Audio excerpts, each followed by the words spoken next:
Born on the Trail of Tears, a story based on the records of history. Some of the characters, such as King Charles II of Spain, Princess Maria Anna of Bavaria, President George Washington, Eli Whitney, inventor of the cotton gin, Catherine Green, owner of Mulberry Grove Plantation, and King James I of England, are real people, while many of the supporting characters are imagined. In 1801, Arab slave traders raided a Watusi village in Rwanda, Africa. Among those taken prisoner was 17-year-old Kokuma. On the island of Zanzibar, off the eastern coast of Africa, Kokuma and others from her village were sold to a Frenchman named Gruel, who had them, along with over 200 other Africans, loaded onto the slave ship Marie Seraphique for the 30-day voyage to the New World. Kokuma's mother and two younger brothers, along with almost half the other captives, perished from starvation and disease. Their bodies were tossed overboard without ceremony during the infamous Middle Passage of the slave trade. Henry Lawrence, who would later become famous as President of the Continental Congress, made his fortune in the slave trade.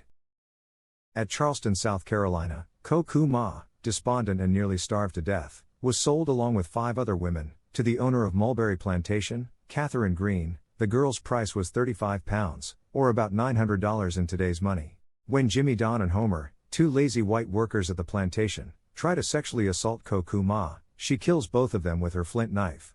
Knowing a slave who kills a white person will hang, no matter what the provocation was, she runs away from the plantation. 2 bounty hunters, Cecil Chadwick and Abner Kramer, pursue Kokuma for the reward. They catch up with her on a cliff above a raging river. Since the reward was for dead or alive, they shoot her in the back, not realizing she would tumble forward and fall into the water below. The river carries her downstream where she's washed up on a sandbar.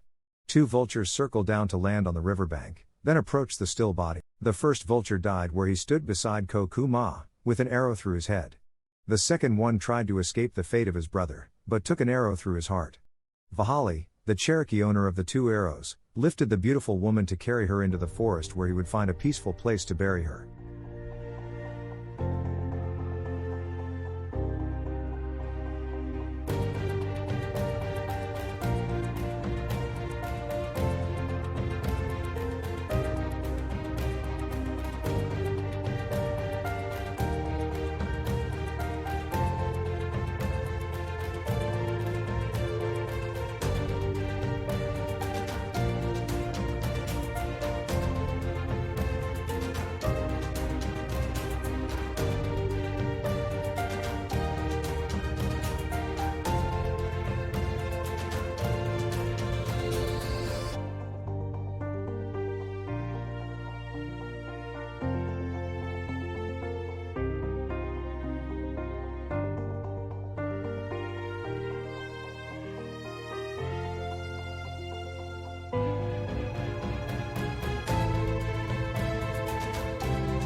With Kokuma's capture by the bounty hunters, we come to the midpoint of the novel.